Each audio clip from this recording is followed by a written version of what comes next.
دوستوں کیا آپ سن رہے ہیں ابنائے ہرمز کے پانیوں میں بحری جہازوں کی گھن گرج اور اس گرج میں چھپا ایک نیا پیغام۔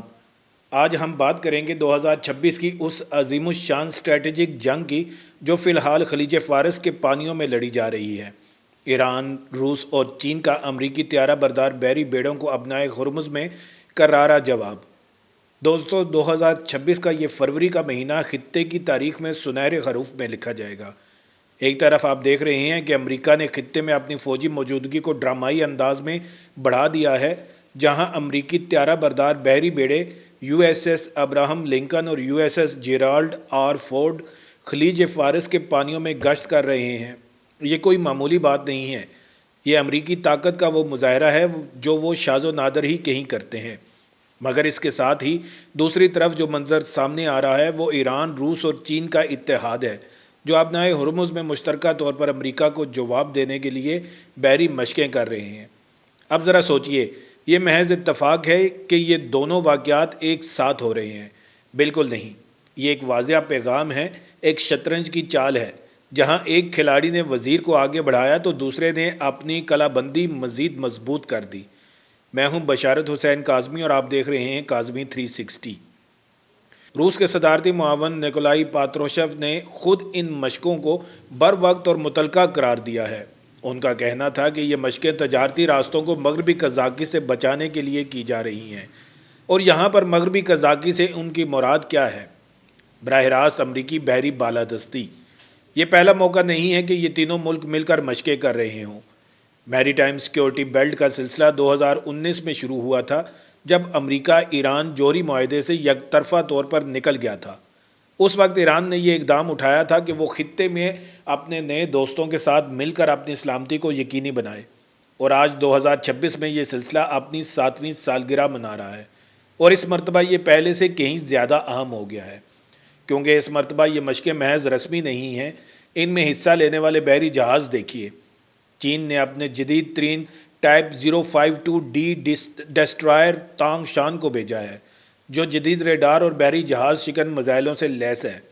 اس کے ساتھ ٹائپ 054 اے فریگیٹ داچنگ ہے، جو ابدوزوں کے خلاف جنگ میں مہارت رکھتا ہے، اور ساتھ میں تائی ہو نامی ری پلینشمنٹ جہاز ہے جو ان جہازوں کو طویل عرصے تک سمندر میں رہنے کے قابل بناتا ہے۔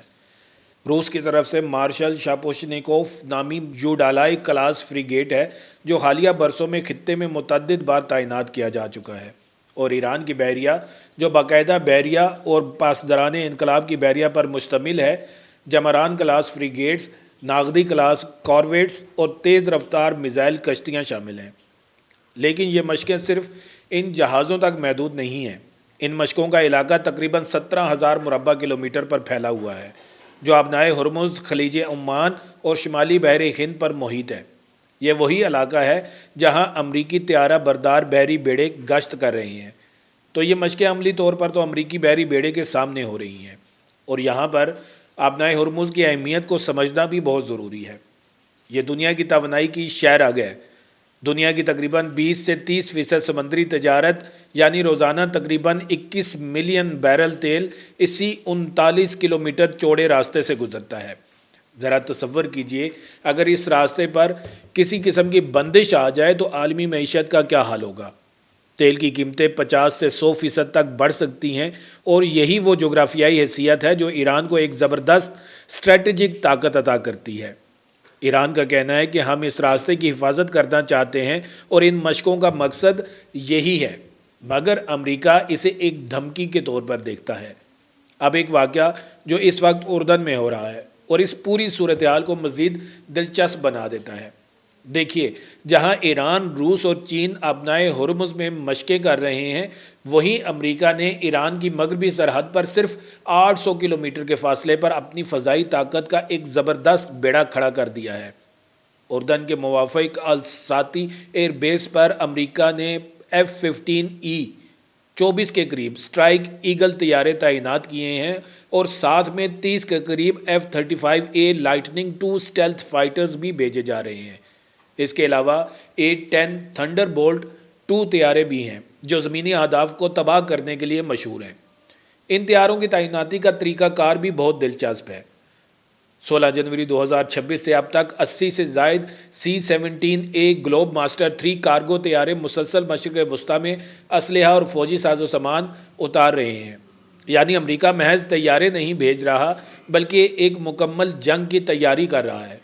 गोला बारूद, स्पेयर पार्ट्स, ईंधन और सपोर्ट स्टाफ सब कुछ पहुंच रहा है। अब ज़रा गौर कीजिए, एक तरफ अपनाए हुर्मुज़ में रूस और चीन के साथ मिलकर ईरान की मशकें और दूसरी तरफ ईरान की मगरबी सरहद पर जदीद तरीन अमरीकी स्टेल्थ तैयारों की तैनाती। ये एक नफसियाती जंग है, एक आंखों देखा पैगाम है।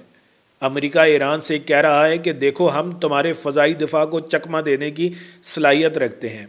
हमारे F-35 तैयारे तुम्हारे किसी भी अहम मुकाम पर हमला कर सकते हैं। और ईरान जवाब दे रहा है कि देखो, मैं अकेला नहीं हूँ, मेरे साथ रूस और चीन जैसी अजीम ताकतें हैं और हम अपनाए हुर्मुज़ को किसी भी लम्हे बंद कर सकते हैं। और यहाँ पर रूस और चीन का किरदार बहुत अहम हो जाता है। ईरान के लिए ये मशकें महज फ़ौजी ताउन नहीं बल्कि एक सियासी बैत की अलामत है। निकोलाई पात्रोशेव ने इन मशकों को समंदरों पर एक मल्टीपोलर वर्ल्ड की तामीर करार दिया है। ये बहुत बड़ा बयान है। दूसरी तरफ चीन है जो अपनी 40% तेल की ज़रूरियात मशरिक़ वस्ती से पूरी करता है। चीन के लिए अपनाए हुर्मुज़ की हिफाजत इसके अपने मुआशी मफाद में है। माहिरीन का कहना है कि चीनी टाइप 055 डेस्ट्रॉयर्स की खलीज ओमान में आमद ने अमरीकी बहरी इजारादारी के दौर को ख़त्म कर दिया है। इस पूरी सूरत हाल को अगर हम ईरान की ऐनक से देखें तो ये एक बका की जंग है। ईरान पर पहले ही से शदीद इक़्तिसादी पाबंदियाँ हैं।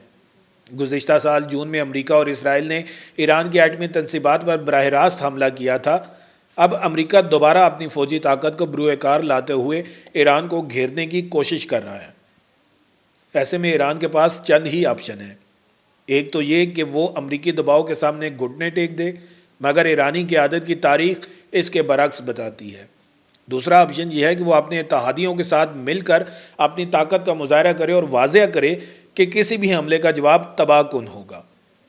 और अभी हाल ही में ईरानी इनकलाबी गार्ड्स की बहरिया ने अपनाए हुर्मुज़ के नीचे मिज़ाइल टनल्स का इफ्तिताह किया है, जहां सैकड़ों लंबी दूरी तक मार करने वाले क्रूज़ मिज़ाइल मौजूद हैं। ये एक खुफिया हथियार है जो किसी भी लम्हे इस्तेमाल किया जा सकता है। इसके अलावा ईरानी ड्रोन प्रोग्राम ने भी बहुत तरक्की की है और अब हज़ारों नए ड्रोन्स फ़ौज में शामिल किए जा रहे हैं। अब हम बात करते हैं मुज़ाकरात की, क्योंकि इन तमाम फ़ौजी तैयारियों के बीच में सफारतकारी का एक और सिलसिला भी चल रहा है।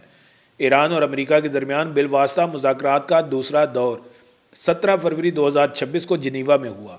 ये बहुत दिलचस्प है कि एक तरफ फ़ौजें आमने सामने हैं तो दूसरी तरफ बातचीत भी जारी है। ईरानी वज़ीर ख़ारजा सैयद अब्बास इराक़ची ने इन मुज़ाकरात को पहले से ज़्यादा तामीरी करार दिया है और कहा है कि दोनों फ़रीक़ैन ने कुछ अमूमी असूलों पर इत्तफ़ाक़ किया है, मगर ये अभी इब्तदाई मराहिल में है। अमेरिका चाहता है कि ईरान यूरेनियम की अफज़ुदगी बंद करे, बैलिस्टिक मिज़ाइल प्रोग्राम ख़त्म करे और ख़ित्ते में अपने प्रॉक्सी ग्रुपों की हिमायत बंद करे। ये वो शराइत हैं जिन्हें ईरान कभी कबूल नहीं कर सकता, क्योंकि इसका मतलब है अपनी दिफाई ताकत को ख़त्म करना। ईरान कहता है कि वो धमकियों के तहत मुज़ाकरात नहीं करेगा, तो ये डेड लॉक है। और इस डेड लॉक में सबसे बड़ा ख़तरा ये है कि कहीं कोई गलत फहमी या गलत हिसाब किताब जंग की आग न भड़का दे। ज़रा तसव्वुर कीजिए कि अगर कोई अमरीकी ड्रोन ईरानी हदूद में चला जाए या कोई ईरानी फास्ट अटैक क्राफ्ट अमरीकी जंगी बेड़े के बहुत करीब पहुंच जाए तो क्या होगा। एक छोटी सी झड़प पूरे खित्ते को आग लगा सकती है। इसराइल भी सूरत हाल पर गहरी नज़र रखे हुए है और वो ईरान के ख़िलाफ़ कार्रवाई के लिए अमरीका पर दबाव डाल रहा है। दोस्तों, ये है वो अज़ीमुश्शान मंजरनामा जो 2026 के आगाज़ में हमारे सामने है। ये सिर्फ ईरान और अमरीका की जंग नहीं है, ये आलमी ताकतों की उस कशमकश की एक कड़ी है जहाँ नया आलमी निज़ाम वजूद में आ रहा है। रूस और चीन खुलकर ईरान के साथ खड़े हैं और वो अमरीकी बालादस्ती को चैलेंज कर रहे हैं। अपनाए हुर्मुज़ वो मैदान है जहाँ ये जंग लड़ी जा रही है। आखिर में मैं आपसे एक सवाल पूछना चाहूँगा, क्या आपको लगता है कि ये मशक़ें महज एक धमकी हैं या ये तीसरी आलमी जंग का पेश खेमा साबित हो सकेंगी? क्या अमेरिका ईरान पर हमला करने की जुर्रत करेगा जबकि रूस और चीन इसके साथ खड़े हैं? अपनी राय हमें नीचे कमेंट्स में ज़रूर बताएं और अगर आपको ये तज़्ज़िया पसंद आया हो तो इस वीडियो को लाइक करें, अपने दोस्तों के साथ शेयर करें और चैनल को सब्सक्राइब करना ना भूलिएगा। پھر ملیں گے ایک نئی ویڈیو کے ساتھ. اللہ تعالیٰ آپ سب کا حامی و ناصر ہو. پاکستان زندہ باد.